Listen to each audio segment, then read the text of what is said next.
नमस्कार भारत, मैं उपदेश सूर्यवंशी और आपको बता दें भारत के सभी राज्य जो कि इस महामारी से ग्रसित हैं, इस वायरस से ग्रसित हैं, लोग जो परेशान हो रहे थे, चाहे बेड्स की बात करें, ऑक्सीजन को लेके बात करें, तो अब सभी राज्य के मुख्यमंत्री दावा कर रहे हैं कि वो अपनी अपनी जगह पे ऑक्सीजन की बात करें, चाहे बेड्स की बात करें, सभी में सुधार अब धीरे धीरे हो रहा है। और एक बड़ी खबर ये आ रही है कि सतपाल महाराज जो कि उत्तराखंड के कैबिनेट मिनिस्टर और टूरिस्ट मंत्री भी हैं, उन्होंने अपने जो राज्य की स्थिति जो है, मौजूदा हालत है, उसके बारे में, चाहे हॉस्पिटल बेड्स की बात करें, ऑक्सीजन प्लांट की बात करें, सिलेंडर की बात करें, लोगों को अवेयर करने की बात करें कि वो कैसे जागरूक रहें, कैसे इस बीमारी को वो समझें और तुरंत जो है वो अपने डॉक्टर से कंसल्ट करें। क्या कुछ उन्होंने इस रिपोर्ट में कहा, आपको दिखाते हैं एक रिपोर्ट।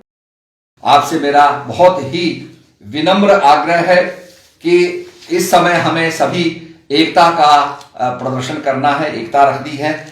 और हम इस समय जो हमारे यहाँ सिलेंडर्स बन रहे हैं, बीएचएल में सिलेंडर्स बन रहे हैं, 3000 सिलेंडर्स बन रहे हैं। हम प्रकाश जावड़ेकर जी जो हमारे मंत्री जी हैं, उनसे आग्रह करेंगे कि इसकी कैपेसिटी को बढ़ा करके 10,000 सिलेंडर्स का निर्माण किया जाए, जिससे उत्तराखंड के अंदर सिलेंडर्स की कोई कमी है उसकी भी पूर्ति की जाए।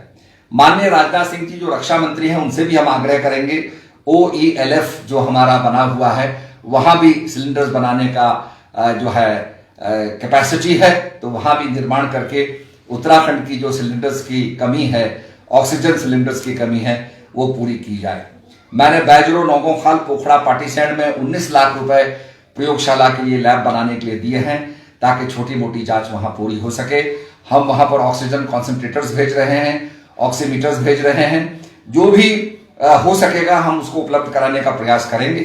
पर थोड़ा हमें देखना होगा कि हमारी सर्विसेज स्ट्रेच हो रही है, डॉक्टर्स जो है काफी स्ट्रेन में हैं, तो थोड़ा हमें पेशेंटली काम करना होगा। हम लोग सभी लगे हुए हैं। पिछली बार हमारी बहुत बड़ी यात्रा हुई थी, जिसमें 3,30,000 जो है यात्री जो ने उत्तराखंड की यात्रा की थी, जिसमें गंगोत्री, यमुनोत्री, केदारनाथ, बद्रीनाथ, हेमकुंड साहब की यात्रा हुई थी। इस बार यात्रा स्थगित हुई है, पर यात्रा कैंसिल नहीं हुई है। और हम ये प्रयास कर रहे हैं कि जो हमारे तीर्थ पुरोहित हैं, पंडा समाज है, हमारे पुजारी लोग हैं, हक हकूकधारी हैं और यात्रा से जुड़े हुए, इस पूरे स्थान में यात्रा से जुड़े हुए जो लोग हैं, वो पहले वैक्सीन का इंजेक्शन ले लें। उसके बाद जब हम तैयार हो जाएंगे, संक्रमण थोड़ा कंटेन हो जाएगा। क्योंकि डॉक्टर्स ने मुझसे कहा है कि सर ये लोग जो हैं अपनी बीमारी को छुपा रहे हैं, और जब बीमारी बिल्कुल आगे बढ़ जाती है और हमारे फेफड़ों में फैल जाती है, तब हम निकल करके आते हैं, तब बचाना बड़ा मुश्किल हो जाता है। तो सबसे पहले तो मेरा सभी से आग्रह है, जो हमारे गांव में बसते हैं, हमारे जो यात्रा रूट में लोग बसते हैं, कि बीमारी को ना छुपाएं। बीमारी को छुपाने से बीमारी बढ़ती है, बीमारी का कभी क्योर नहीं होता है। अगर कबूतर आंख बंद कर लेगा तो बिल्ली नहीं भाग जाएगी। तो हमको थोड़ी भी बीमारी संकेत होने पर डॉक्टर्स के नंबर हैं, और जो नजदीक हमारा अस्पताल है वो नंबर्स हैं, और जो है टेली कॉन्फ्रेंसिंग के जरिए भी और हम टेलीफोन के जरिए भी सूचना दे सकते हैं हमारी स्थिति क्या है। डॉक्टर्स का कहना है कि आप श्वास को रोकिए और सुई से जो हमारी जो घड़ी होती है, सेकंड की जो सुई होती है, उससे नापें और उसकी कैपेसिटी को बढ़ाएं। पहले हम 10 सेकंड तक श्वास रोक पाएंगे, फिर उसके बाद जो है 1 घंटे में दूसरी दफे हम करें तो हम 20 सेकंड तक रोक पाएंगे। हम उसकी कैपेसिटी को बढ़ाएं ताकि हमारे फेफड़े पूरी तरीके से ऑक्सीजन को कंटेन करके और पूरी तरीके से फूल जाएं। अगर उसमें कोई भी संक्रमण होता है तो फिर हम जो है 20 सेकंड तक रख नहीं पाएंगे और हमें सचेत हो जाएगा कि हमारे फेफड़ों में संक्रमण हो गया है, तो इलाज के लिए हम निकल सकते हैं। तो मेरा सभी से आग्रह है कि मास्क लगाए रखें, क्योंकि यह संक्रमण फैला है, कहीं ना कहीं हमसे चूक हुई है। हम शादियों में मास्क लगा के गए, पर हम जब भोजन कर रहे थे तो हम लोगों ने उस समय मास्क उतार दिया, संक्रमण फैला। इसी प्रकार से हमें थोड़ा ध्यान देना होगा। आपको पता है कि जिस समय लक्ष्मण जी जानकी जी को छोड़ के जा रहे थे, तो लक्ष्मण जी ने एक लक्ष्मण रेखा खींची और माता जानकी से प्रार्थना की कि माता जी इस रेखा को आप पार मत करना, इस रेखा के अंदर आप रहेंगी तो आप सुरक्षित रहेंगी, रेखा से पार कहेंगी तो असुरक्षित हो जाएंगी। माता जानकी ने उस रेखा को पार किया, रावण ने उनका अपहरण किया। आप सारी कहानी जानते हैं। मैं इतना ही कहूंगा कि लक्ष्मण रेखा को पार न करें। आपकी घर की जो सीमा है वो आपकी लक्ष्मण रेखा है, उसको पार ना करें। और बीमारी अगर होती है तो निश्चित रूप में डॉक्टर को सूचित करें, तत्काल इलाज कराएं, क्योंकि ये बीमारी धीरे धीरे फैलती जा रही है और ये रुकने का नाम नहीं लेती है। तो इसलिए इसको रोकने के लिए हमें लक्ष्मण रेखा को पार नहीं करना होगा, मास्क लगानी होगी, सैनिटाइजेशन करना होगा और देह दूरी बनानी होगी। जो संक्रमित हो गए हैं वो अपने अलग कमरे में रहें और होम स्टे से ही अपना इलाज करें, स्वास्थ्य लाभ करें, यही भगवान से प्रार्थना है। इस समय संकट के काल में सभी को सहयोग देना है, सभी को अपना अपना इनपुट देना है।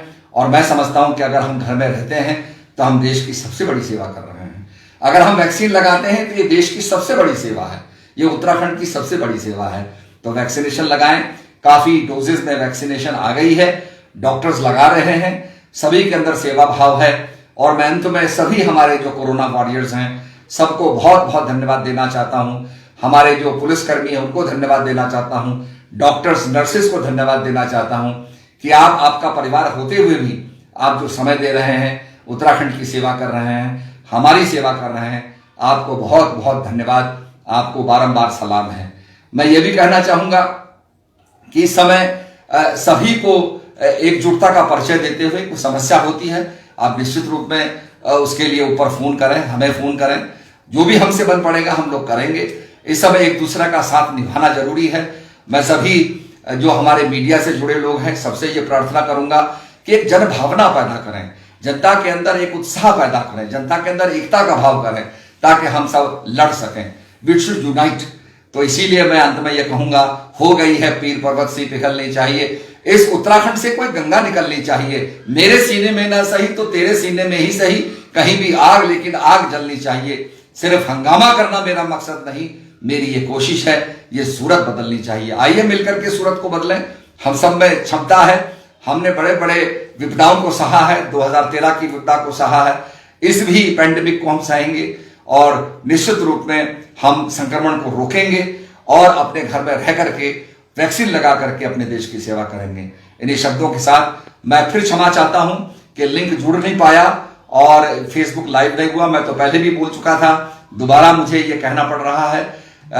बहुत बहुत धन्यवाद, आप जुड़े और आपने मेरे सुझावों को ग्रहण किया, बहुत बहुत धन्यवाद। आपके सुझावों का भी मैं जो है निश्चित रूप में उनका स्वागत करूंगा।